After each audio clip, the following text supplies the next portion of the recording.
Bienvenidos a otro nuevo capítulo de nuestro podcast, sí o no.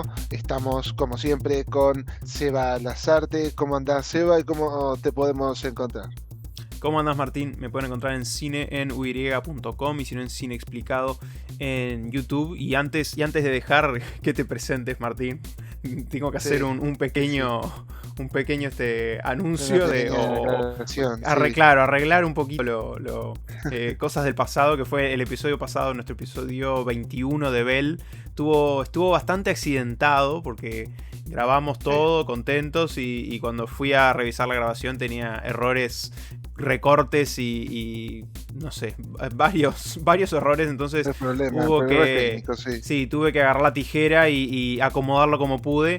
Y bueno, yo aclaré igual abajo del episodio que no solo era corto, sino que además se escuchaba mal, todos los errores posibles estaban. Y nada, lo quería aclarar y pedir un perdón al que lo escuchó, que bueno, no es... Mirá que yo los comentarios que he tenido no han habido quejas, igual, ¿eh? Bueno, ¿sabes lo que pasa? Es que me gustó mucho la película y no sé, me dio como pena tener que presentar algo tan destruido, porque para mí fue como que lo tuve que armar para que tuviera una cierta coherencia con las partes que se podían escuchar. Entonces me dio como pena que Bell se llevara un capítulo tan accidentado. Pero bueno, yo te decía, cuando hagamos un top 10 a fin de año, este año voy a hacer la tuya y aunque sea del 2021, me parece que va a estar en mi top 10 también, así que vamos a tener tiempo para comentarlo. Me parece muy bien, me parece muy, muy, muy bien. Ahora sí, presentate, que te tomé un tiempo. Sí, no, yo también adhiero a tus palabras. Y bueno, en mi caso, como ya saben, me pueden encontrar en La Vida en un Cine o en ganizo.uy. Y en el día de hoy vamos a hablar de una película que también lleva unos días ya de estrenada. Se llama El Callejón de las Almas Perdidas. Esto es un título de esos que te dicen cosas. Sí. Uno de esos títulos que te habla de, ¿cómo te puedo explicar, ¿no? Te habla de nostalgia, te habla de melancolía, te habla de tristezas. Te habla del Y eso es más o argumento. menos, y te habla, exactamente, te habla de dónde va la película, ¿no? Te habla de lugares oscuros Ujú. también. Y en este caso la película es una suerte de combinación de géneros, es un drama, es un thriller, es un noir, sobre todo, que cuenta la historia de un estafador en los años 40, Stanton Carlisle, que comienza siendo una especie de buscavidas en un circo, para luego aprender del oficio, aprender del ilusionismo y eventualmente probar suerte en Nueva York. Esto es en la década de los años 40, y después de huir con una enamorada del circo, finalmente se une a una misteriosa psicóloga que tiene datos de toda la gente importante de la ciudad para hacer una suerte de estafa a los grandes bolsillos de la ciudad. Primero podemos hablar de lo que es Guillermo del Toro, ¿no? De lo que es Guillermo del Toro, de lo que es su cine. ¿Qué te resulta el cine de Guillermo del Toro? Claro, sí, yo te iba a decir, no sé, apenas empezaste con el título y me quedé pensando si habías dicho que era del Toro, pero yo te iba a decir que el título me da un poco ya Guillermo del Toro hablando de almas, de oscuridad, bueno, en inglés es Nightmare Alley, Callejón de Sí, las Pesadillas o algo así sería, que también me da del Toro. Yo con Guillermo del Toro tengo una relación fantástica. Su cine a mí me fascina. Y creo que soy fiel defensor del hecho de que me parece que no tiene una mala película en lo que ya son. Con esta creo que son 11 largometrajes. Si mal no recuerdo, tendría que contar, habría que pero va contarlos. por ahí. Va por ahí, ¿eh? Sí, no tiene tantos. Ninguno de los tres amigos tiene tantos largometrajes. Creo que Guillermo del Toro es el que más Los tiene. tres amigos. Sí, los tres amigos es el grupo González Aclaralo por las Iñárritu, dudas. Cuarón y Guillermo del Toro. Claro, claro. Así se los conoce en Además Estados ganadores de Unidos. Oscar uno tras del Los tres otro. ganadores del Oscar, sí. Sí, genial, bueno, ese nombre muy bueno. Claro, bueno, la filmografía del Toro a mí, la verdad, me gusta toda y me parece que hay un cierto hilo conductor y ahí también es interesante su cambio también de lo que es cine en español a Sí. cine en inglés, a su claro paso a Hollywood, cómo sus películas no cambiaron, pero de alguna manera le fueron permitiendo ciertas cosas. Y me parece que ha ido mostrando más que nada en su paso por Hollywood, ha ido mostrando una suerte de intereses o una cierta evolución que me parece que llega a un lugar interesante en esta película. A lo que hablo más que nada es lo que fue, bueno, hizo las películas de Hellboy, hizo Pacific Rim, hizo Blade, todo más bien superproducciones, películas no de encargo ni nada similar, pero que tenían algo de interés para lo que Sí. es taquilla, para lo que es películas grandes. Después de Pacific Rim me parece que ya tuvo la posibilidad de hacer un poco lo que tenía ganas y nos trajo La Cumbre Escarlata, nos trajo La Forma del Agua, que eran películas más Más enganchadas. autorales, más Claro, personales. Pero eso no, o sea, no quita de todas formas que él, como bien decías, ¿no? En español hizo películas muy personales también. Para mí su mejor película es El laberinto del fauno, sin duda, que sí. es una película que combina muy bien lo que es la fantasía con la realidad, contaba muy bien lo que era la guerra civil. Él es mexicano, pero hizo su mejor cine en España. Ujú. Hizo El laberinto del fauno, hizo El espinazo del diablo, que es una gran Una gran película película, también. sí, sí. O sea, él también construyó su carrera entre una línea muy fina de realidad y fantasía, ¿no? Cierto. De género totalmente libre en ciertos momentos, porque El laberinto del fauno también es una película muy clasificable. Ujú. Por momentos un drama, por momentos una película de terror, por momentos un thriller y por momentos un cuento de hadas. Me parece que él encontró hace muchos años un lugar de comodidad entre ese tipo de géneros, esa mezcla de géneros, que también creo que lo que le permitió estar en Estados Unidos, como bien decís, es el presupuesto, es la tranquilidad de contar con plata, la tranquilidad de contar con posibilidades más grandes. Y eso lo supo aprovechar en estas otras películas grandes que sin embargo nunca abandonaron la esencia. Claro, eso. Eh, incluso yo lo digo en español porque viste cómo soy con los títulos. A ver. Titanes del Pacífico Titanes del Pacífico. es una película que debe ser, incluso las películas de fantasía que él hizo, la más intrascendente a nivel narrativo, o a nivel contextual, tal vez, a la más eh, con menos cosas para decir y con menos cosas para mostrar del mundo y la que menos funciona dentro de una filmografía que sí está un poco preocupada por las cosas que pasan alrededor, Ujú. pero a veces no parece. Y sin embargo, es una película que mantiene un estilo lúdico, mantiene un nivel de aventura infantil, de alegría, de intensidad juvenil. Realmente tiene un nivel de energía y de situaciones que vos decís, bueno, eh, el hombre se está divirtiendo, pero no está abandonando su esencia, ¿no? No, para Más allá nada. de que es la más infantil y la más chiquita de todas esas películas importantes de Guillermo del Más Toro. chiquita, dijiste. Justo es al revés. Más así, Sí. o sea, sí, más que nada dentro de lo que Es es, irónico decir eso, pero sí. claro, dentro de lo que cuenta y por qué lo cuenta. No, pero se nota, yo sé lo que decís. Se nota que estaba él atrás. Además, todo el mundo que construye estaba bien Sí, presentado. Y él es increíble igual, es es increíble increíble, igual. está muy bien. Además, era salido muy casi de anime, parecía, pero estaba muy bien traducido. Sí, Sí, le sacó mucho sacó a mucho. Shinji. Claro. Sí, le sacó mucho a Evangelion, sí, sí. Y bueno, a mí me puede ese estilo mecha, entonces era como Sí, que... claro. me parece que él sabe presentar mundos, además tiene mundos para mostrar, los ha ido cambiando, si bien en realidad se repite a sí mismo, pero eso no es algo malo, simplemente me parece que tiene un interés en la fantasía mezclada con la realidad.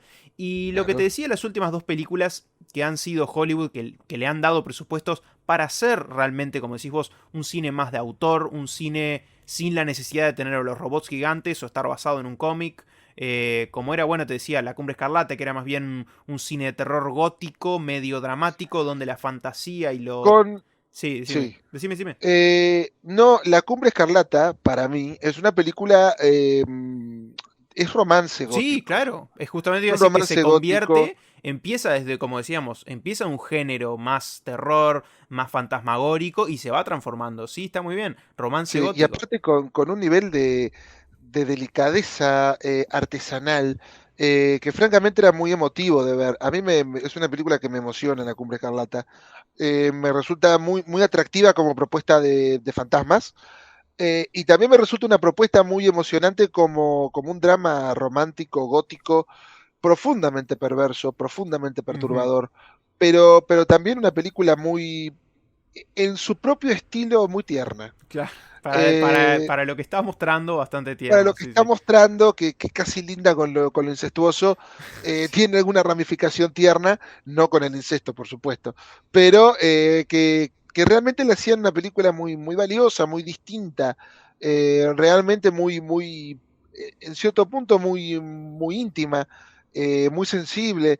Realmente era una gran película, que era justamente, era lo como vos decís, era un cambio de timón, más o menos, un cambio de rumbo para lo que venían siendo las películas de Guillermo del Toro en Estados Unidos, ¿no? Claro, era más bien eso. Y como decías vos, tiene esa onda, la Cumbre Escarlata tiene esa onda cuento de hadas retorcido, si se quiere, o perverso, Sí, que, que no tampoco evitan que Del Toro pueda, como decís vos, poner cosas tiernas o poner cosas románticas. Encuentra la manera, porque como que él arma su propio, él ha demostrado que arma su propio mundo, arma su propia manera de narrar. sí, Y me claro. parece que vimos lo mismo con lo que fue La Forma del Agua que le dio el Oscar en 2018. Sí, Y bueno, era un poco más de ese lenguaje, de ese cuento de hadas mezclado con realidad, donde había un romance, pero muchísimo más sí, subrayado. Amor al cine, además. Había una combinación también de géneros, también de mundos. Otra vez la fantasía con la realidad. sí, Y bueno, un discurso que para mí tiene siempre que ver con, bueno, Del Toro tiene sus monstruos, Del Toro tiene sus fantasmas, sus demonios, su fantasía, siempre está eso en su cine, mezclado con la realidad. Y me parece que esos dos últimos pasos, más que nada en Hollywood, son como de alguna manera en lo que termina evolucionando Del Toro hasta llegar acá, que es el callejón de las almas perdidas, ¿verdad? sí. De todas formas, antes de entrar al Callejón de las Sí, Almas Perdidas, dale. yo quiero también defender un poco La Forma del Agua. Hace falta que la Eh, defiendas, tampoco es que tampoco la destruí ni nada. no, pero la pasaste muy por arriba, me parece, cuando Pero creo que es una película de la que se puede hablar un poco me más, gusta porque mucho, sí, le pasaste muy por arriba, me gusta disculpame que te mucho. No me diga. gusta el tercer acto, pero me gusta mucho. Pero es verdad, el tercer acto no es tan potente como los otros dos, pero hay que decir que La Forma del Agua, que debe ser mi segunda película favorita de Guillermo del Toro, Bien. es una película que vuelve a lo que él hacía en España, más incluso que La Cumbre Escarlata, porque comienza a contar cosas que están relacionadas con la realidad, pero no en la realidad de la película, sino en la realidad del mundo. Ujú. O sea, es una película con podría decirse que un mensaje bastante poderoso sobre el mundo en sí, sobre la discriminación, sobre todos los eventos de intolerancia también se veían en Estados Unidos en esa época. Él lo combina, él lo lleva al pasado, pero trayendo todo el tiempo líneas hacia el presente. Y él lo combina con una historia de amor, es verdad, subrayada, evidente, más que en La Cumbre Escarlata, sin dudas, pero que funciona muy, muy bien.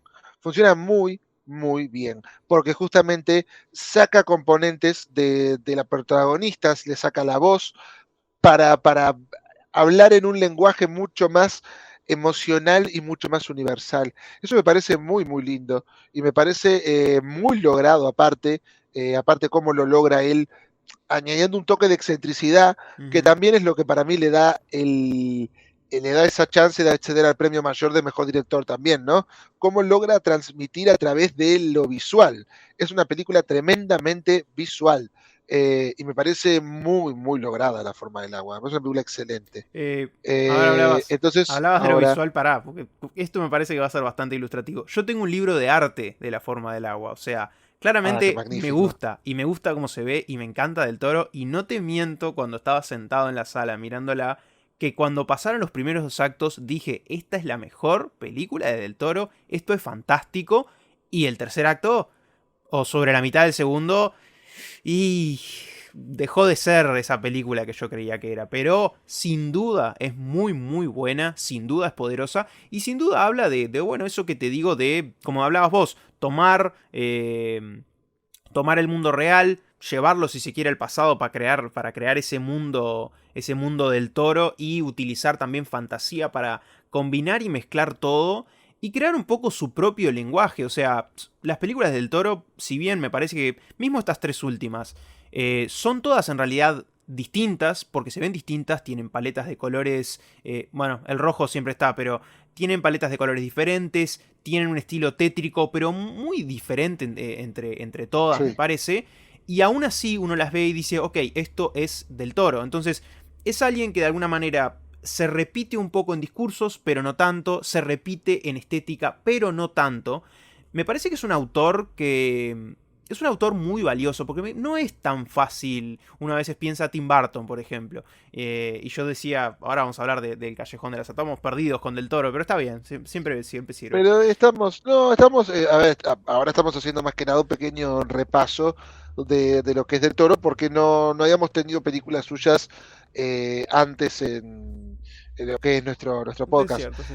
Vamos a tener igual más adelante, porque este mismo año presenta Pinocho, sí, Pinocho en que se Netflix. ve preciosa, Se sí. nos, sí, no, se nos junta el cine de Guillermo del Toro, por suerte, Claro, es ¿no? bueno eso. Porque es un autor que incluso aunque no termine de cerrarte muchas veces, es un imprescindible y es un autor que realmente apuesta por un cine distinto y eso siempre es muy valioso, ¿no? Claro, bueno, a ver, yo dije, me parece que no tiene películas malas y me parece que tiene un discurso que puede variar y tiene un estilo que también puede variar. O sea, ya entramos ahora un poco en la En película el de hoy, callejón. que es yo decía, alguien me decía, me parece una película, por ejemplo, yo dije, si Tim Burton hubiera seguido con un estilo Big Fish, con un estilo incluso Sweeney Todd, yo creo que en algún punto hubiera hecho esta película que estamos viendo ahora. Y alguien me dice, sí, bueno, pero hubiera sido todo más en blanco y negro y la paleta de colores distinta. Y después pensé, sí, capaz que sí.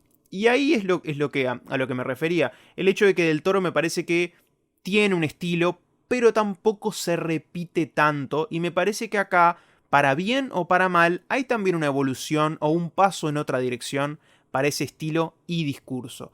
Yo creo que a diferencia de Del Toro, Tim Burton lo que tiene es que no ha sabido reciclarse o no ha sabido buscar un Claro, cine tan con pretensiones de decir más cosas, más allá de la extravagancia, que él ha tenido, porque Tim sí, Burton ha tenido también cosas muy buenas.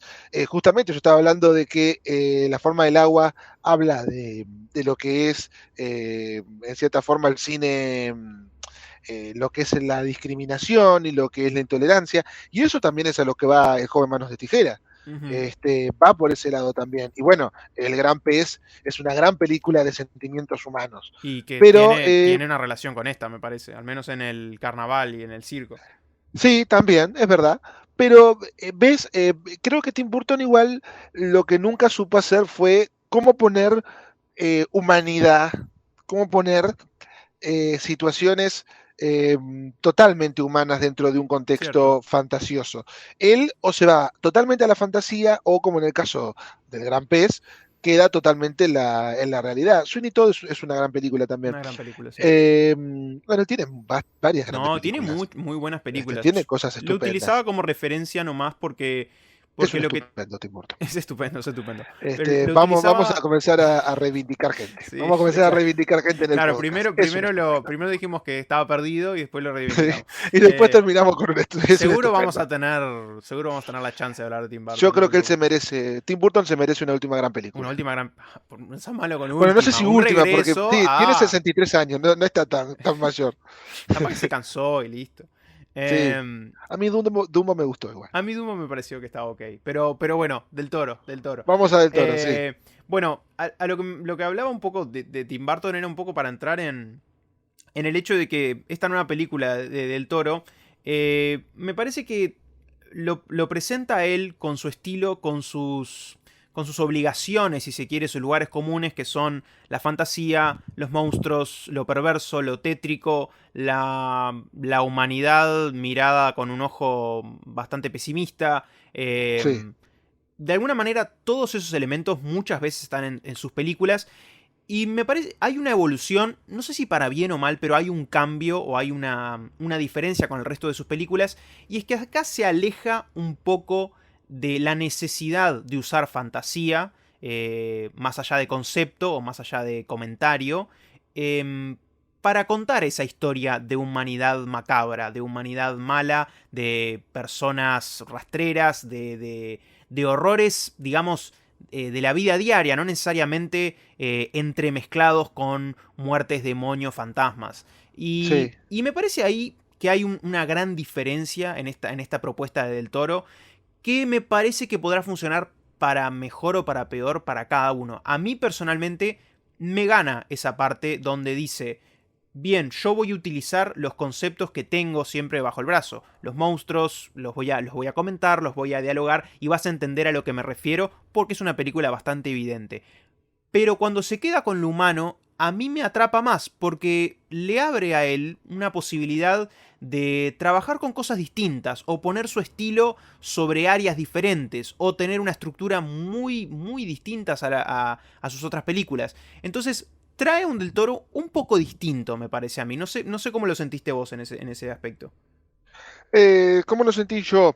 A mí la película en general me interesa, pero no me fascina. Me parece una película que, por supuesto, habla de un universo reconocible, con un autor que habla desde un lugar reconocible en su obra, en sus películas, también en las más actuales, porque tanto La Cumbre Escarlata como La Forma del Agua presentaban a los monstruos como personas muy, perdón, como seres Ujú, muy humanos, como seres de carne y hueso capaces de cometer atrocidades. ujú. Y El Callejón de las Almas Perdidas tal vez es la película más eh, anclada en ese concepto, ¿no? La película que más ahonda en eso, porque básicamente casi todos los personajes de esta película son oscuros y son malos o peores. Eh, Eso es lo que me parece muy atractivo de la propuesta. Lo que a mí no me parece tan atractivo de la propuesta, tal vez no sé si lo querés hablar más adelante y ahora concentrarnos más que nada en lo positivo de la película. Eh, Sí, pero adelantalo, a ver. Sí, a mí lo que no me gusta mucho es la falta de ambigüedades o la Ajá. falta de sorpresas en el contenido. Pero es algo de lo que podemos ahondar más adelante. Volviendo a lo bueno, creo que es una película que se concentra mucho en la esencia del mal, se concentra mucho en la monstruosidad del hombre, y creo que eso es una cosa que Del Toro siempre exploró con mayor o menor acierto. Creo que generalmente siempre en el buen acierto. Y acá tampoco se equivoca. Es una película que muestra lo que Del Toro siempre ha ahondado, ¿no? El mal, eh, sobre todo, más que el mal, justamente esto es lo que yo me hubiese gustado más. La necesidad de cometer el mal para buenas personas, ¿no? O sea, una buena persona que tiene que Sí. cometer el mal. Eso me parece que hizo falta en esta película, pero creo que ahonda eso de hasta qué extremo llega una persona para zafar, hasta qué extremo llega una persona para llegar alto. Creo que es algo que es bastante, bastante interesante y está bastante bien expuesto en esta película desde ese lado de solamente el mal y la monstruosidad, ¿no? Claro, a ver, vos está bien lo que dijiste, como que falta, dijiste, falta esa parte donde la buena persona debe cometer el mal, dijiste eso, ¿verdad? Claro, sí, me falta una ambigüedad, me falta no sé, me sobra maniqueísmo en esta película, me Claro, sobra esa situación en la que todos son malos. es que es eso mismo, claro, la película dice, son todos malos, simplemente hay mejores o peores. La película Sí, comienza desde un circo antiguo, un poco ambulante además, como un lugar de mala muerte parece, porque todos los que sí, están presentes ahí tienen algún grado de maldad o de de... maldad y de locura Sí, incluso. sí, hay de todo. Sí, Y lo gracioso es que me parece que Del Toro, en ese sentido, es interesante. Como que intercambia sus monstruos, que los tiene, siempre tiene los fantasmas, o bueno, miramos el laberinto del fauno, hay criaturas que hasta el día de hoy son memorables, siempre hay sí, algo de sin eso. dudas. Y acá como que desenmascara a esos monstruos y lo que tiene son personajes muy pintorescos que son monstruos de por sí, pero de entrada. Entonces, Sí, como que está todo. Al sacar los monstruos, son todos, absolutamente todos malos en todo sentido. Y aprecio un poco eso porque, bueno, deja lugar a un carrusel de personajes muy particulares. O sea, entramos en un circo al inicio, donde tenemos a un Willem Dafoe que maneja algo así como una especie de bestia humana y que la utiliza para la diversión de los espectadores. sí, algo terrible. Tenemos algo horrible, claro, me gustó mucho como la película empieza desde ese lugar, con una cierta normalidad, sin condenar demasiado. Como que ese es el punto, o sea, en ese circo es todo así, y lo gracioso es que pasada esa primera, como primera parte, incluso prólogo en el circo, pasamos después a una parte de ciudad, una parte más de sociedad alta, y ahí nos cruzamos con gente incluso peor. Y Sí, sin dudas. entonces, claro, es una historia bastante particular en cómo hace eso. Y me parece que eso le sirve a Del Toro, como lo que te digo, como para intercambiar esos monstruos que siempre tiene, que son atractivos. Me parece que hay un gran atractivo acá con los personajes, porque son pintorescos, se ven además todos distintos, todos además interpretados por un excelente actor o actriz, porque además, ya lo vamos a ir diciendo, un elenco con Bradley Cooper, Cate Blanchett, William Dafoe, Toni Collette, Richard Jenkins, Rooney Mara, Ron Perlman, o sea, así acordándome por arriba, donde en cada esquina tenías un excelente actor haciendo un papelito pintoresco y medio Sí, perverso. Entonces, a mí esas cosas me lograron, más que nada al principio, sacarme esa cosa que tenías vos, viste, de que me decías, claro, es muy evidente, es muy obvio lo que quiere hacer. Y yo creo que sí, yo creo que es obvio, estoy de acuerdo contigo y puedo entender dónde está el problema para vos cuando justamente yo mismo, y creo que te ha pasado a vos también, sabía dónde iba a terminar la película ya durante los primeros 40-45 minutos, sí. por un evento Un particular. evento, sí, una escena que no sé si incluso no hay cierta cosa de querer explicar por si no se entiende. Y Sí, puede eso ser, puede ser. a mí me molesta. Pero hay una cosa que eh, vos decís que a vos te gusta, pero yo creo que para esta película queda un poco desubicado, que es el hecho de no contar con ese elemento impredecible, Ujú. con ese elemento volátil que sí tiene el género noir. Porque vos mirás el noir y hay gente muy mala haciendo cosas malas, pero siempre estás esperando qué va a pasar a continuación. ¿Quién se va a revelar? ¿Qué va a pasar? Sí. ¿A dónde va a ir? Y sin embargo, con esta película me pasa que yo advierto advierto todos los caminos que va a tomar. Y no me sorprende. Ese me parece que es el problema que yo tengo y por qué no me encanta esta película. Porque yo ya desde un punto de la película o cuando se presentan personajes digo, bueno, este va a ser esto, esto y esto. Y pasa. O sea, no tiene un elemento de sorpresa, ni siquiera para decir, bueno, ¿viste que al final no hizo eso? ¿Viste que al final, yo qué sé, por Sí. ejemplo, no sé, el personaje más X que puede tener la película, ¿viste que al final no era tan malo? ¿Viste que al final te sorprendió? Eso, incluso desde una sorpresa en reversa. No, la película va por un camino y para hacer más fuerte su teoría o para hacer más fuerte su mensaje, hace que todos los personajes vayan por todos los caminos nefastos que vos esperás que vayan. Todos los Y eso caminos a mí nefastos, sí. me quitó algo de expectativa, porque realmente cuando yo estoy en el cine atendiendo lo que está pasando, porque me interesa lo que está pasando, me parece interesante, sin embargo no puedo estar en tensión, no estoy en suspenso, porque yo sé cómo va a terminar. Estoy de acuerdo en que todo eso pasa, es así.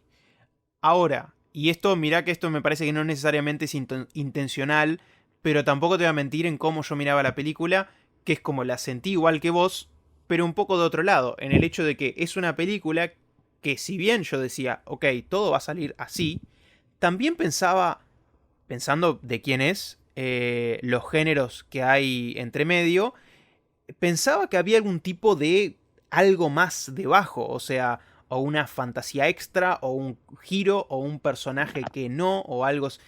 Y lo cual eso para mí, de alguna manera, me hizo mirar la película en constante tensión o curiosidad de exactamente cuál iba a ser realmente el norte, el giro o la Sí, gracia un poco de la historia. Y en realidad me sorprendí y me encantó ese hecho después de verla, o disfrutándola sin más, que era, claro, veía una película y yo me decía a mí mismo, esto carece de estructura, esto va hacia un lugar, pero se está tomando muchísimo tiempo para llegar hasta ahí.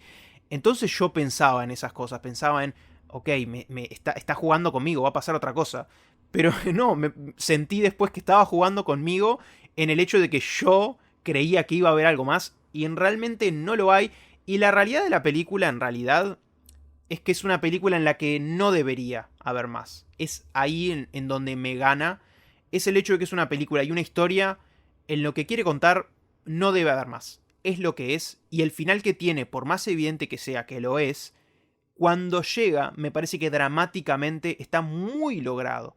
Llega muy bien a ese lugar y hace como un poco repasar todo lo que vimos y los distintos tintes que tiene, porque me parece que sí. tiene golpes para toda clase de personajes, para clase alta, para los bajos fondos, las clases bajas, el espectáculo, la mentira, las trampas, de todo. Me parece que comenta sobre varias cositas, siguiendo un personaje en un camino bastante complicado, una especie de descenso a infiernos muy particular. Infiernos. Claro. Entonces, en ese lado, en todo lo que... A mí me ganó en todo lo que no es, de alguna manera. Ojo, Pero y puedo entender que ese tampoco fuera el interés de dijera, ok, claro, vamos a hacer una película que carezca de que todo estructura. sí, que todo Claro, se que todo sepa. sea obvio y eso va a atrapar. No. Pero a mí me hizo como un juego al revés al tuyo, si bien entiendo todo lo que decís, porque es cierto, es como vos lo contás. Sí, pero hay que decir una cosa también. Incluso aunque la película vaya por caminos que sean muy, para mí, ¿no? Muy evidentes o muy vistos, la película está muy bien vendida por un elenco realmente estupendo, liderado por un Bradley Cooper que a mí me parece que es su mejor actuación. Ujú. Me gusta mucho lo que hace Bradley Cooper en esta película, como tiene carisma por un lado, pero mucha vulnerabilidad por el otro, cómo aflora en momentos muy significativos, sobre todo la escena final es Ah, muy poderosa brutal, brutal. y Bradley Cooper realmente se saca el cuero en esa escena. Muy Está bien. muy Es bien que Bradley la vende Cooper. él. El final lo vende él. Sí, el final lo vende él más que nada. Y también está acompañado por un elenco de notables, como siempre, Kate Blanchett, que hace el papel Una de femme Femme fatal. Fatale, Sí, sí. y sí, después está también Toni Collette, está Willem Dafoe, Ron Perlman, está Richard Jenkins, que Ujú. por algún motivo cuando buscas esta película en Google y buscas el reparto, él aparece como Andrew Shaver. ¿Ah, No sí? sé por No sé qué, por qué. En sí. IMDb sale como Sí, sí, Ezra Grindel, es no Richard sé. Jenkins, es que es Richard Jenkins, pero no sé por qué le cambiaron el nombre en Google. Qué raro, qué Después raro. está David Ah, Strathairn, que es un actor el que no nombre de aparece Richard mucho. Jenkins lo cambiaron, no del personaje que Claro. hace. No, no, abajo dice Ezra Grindel, que es el personaje que Ah, hace. está mal Pero el nombre arriba de el Richard actor se Jenkins. llama Andrew Shaver. Rarísimo. No sé quién También es. está Rooney Mara. Sí. Es un elenco de mucha gente conocida, que es como decías, ¿no? Siempre en cada rincón aparece siempre un actor desconocido, perdón, conocido, y siempre te sorprende y también te sorprende porque otorgan esa calidad actoral. Ujú. No están tampoco para hacer un cameo, hola y chau. No, no. Realmente todos tienen su participación muy lograda en la Sí, película. son roles Sí, chicos, porque hay muchos personajes, pero traen lo suyo. Voy a hablar de un actor en particular, pero antes hablaste de Richard Jenkins, también está Andrew Shaver, según no, está Google. Mary Steenburgen, ¿cómo? Qué reencuentro. Qué reencuentro, un reencuentro de hermanastros. Sí, sí. Nosotros, Una reunión de fanáticos hermanastros. de hermanastros, no podíamos no notar ese hecho. Pero Sí, vuelvo, no, no. vuelvo. David Strathairn, siempre lo pronuncio mal, perdón. Sí, es un apellido difícil. Que está fantástico como una especie de mentalista acabado. Que claro, también vende muy bien el prólogo y abre además una cierta, su personaje abre una cierta Abre toda una incógnita, trama, abre toda sí. la trama, pero además una incógnita que me parece que se mantiene hasta el final de la película, pasado de la película, donde uno tiene que tomar una cierta decisión sobre hechos que pasan. Entonces, hay mucho de eso. Es una película muy particular. Por eso mismo que te decía, en esa parte de estructura, es una película de estructura muy rara, de casi carente de norte, si bien sabemos a dónde va. Y también mezclada en tonos y en géneros. Vos dijiste el noir, lo noir siempre está por encima. Pero también hay algo Sí. medio gótico, tétrico al principio con el circo. También hay una especie de thriller psicológico, me parece a mí, con el personaje de Bradley Cooper, que no está claro qué puede hacer, qué no puede hacer. O sea, muchas cosas.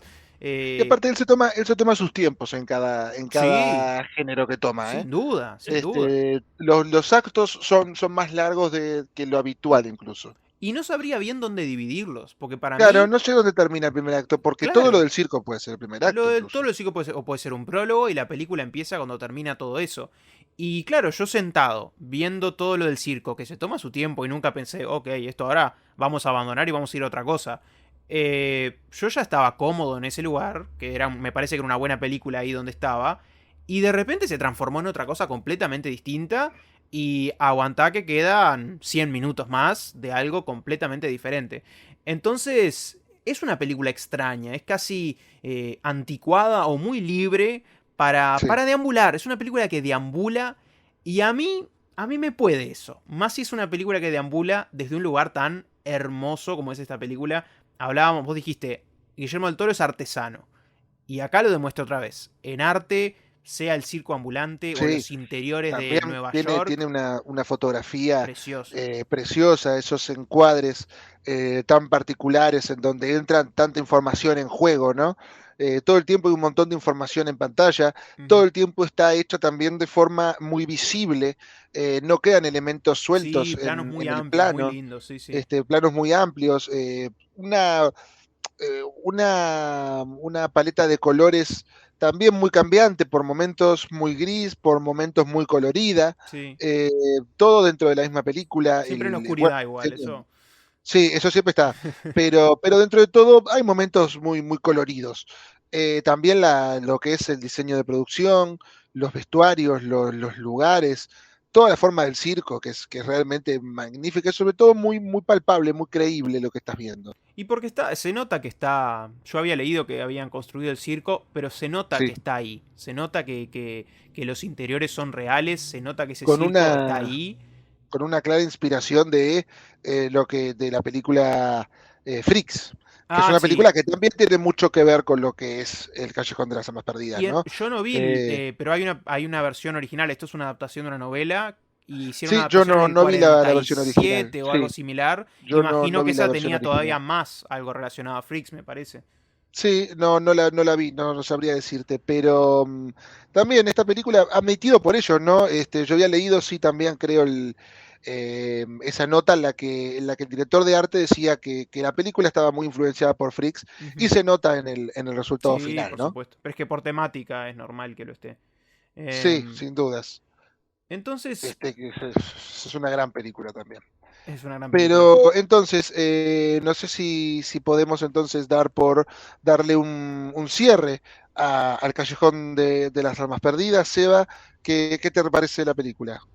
Para mí es un sí muy bueno. Más que nada bueno, por ese tercer acto donde, bueno, juega con un final que me encanta y que si bien era evidente, me parece muy, muy poderoso, especialmente por una actuación y por un plano final fantásticos, cosas que a mí como que me erizan la piel y me hacen apreciar un camino muy, muy particular. Para mí sin duda es un muy buen sí y un paso algo distinto para Del Toro, un poquito distinto. Le saca la máscara a los monstruos y puedo apreciar eso. No sé si vos estás, Bueno, tengo miedo si sí o si no contigo, porque te vi no, medio para mí, irregular. sí, para mí es un sí la película. La recomiendo, sobre todo recomiendo verla en cines, si es posible, porque es una película muy, muy bella y muy estética, vale mucho la pena ver en un cine, pero con mis dudas, ¿no? Ujú. Con esas salvaciones que dije a lo largo del capítulo, ¿no? Me parece una película buena, no dudo que es una película que es poderosa, que tiene secuencias que son muy, muy buenas, que son muy atrapantes. Sobre todo me parece que el comienzo es muy intrigante porque justamente no sabes por dónde va a ir muy bien. Yo incluso la vi sin saber muy bien de que, Sí, yo también. por dónde iba a ir. Pero ya te digo, justamente al no saber por dónde iba a ir, pero igual a la mitad saber por dónde iba a ir, Sí, sí. me sacó muchos puntos. Me parece una película que es buena y de todas formas una película que se inscribe bien en la filmografía de Guillermo del Toro, pero me gustó más La forma del agua y es una película que voy a recordar menor ante las otras películas muy, muy buenas que a mí me gustan de este gran director mexicano. Está bien, válido, válido. Yo con el sí me quedo tranquilo. Perfecto, Seba. Entonces creo que no hay nada más para contar en este capítulo, más que decirnos nuevamente dónde te podemos encontrar. Me pueden encontrar en cineenuy.com, que subí algo muy, muy, muy cortito sobre el Callejón de las Almas Perdidas, aunque sea, quería volver a escribir un poquito, entonces aproveché. Y Me si no, parece bárbaro. en Cine Explicado en YouTube, que espero narrar, aunque sea ese texto cortito para tener algo en video también. Pero bueno, ya quedó claro acá.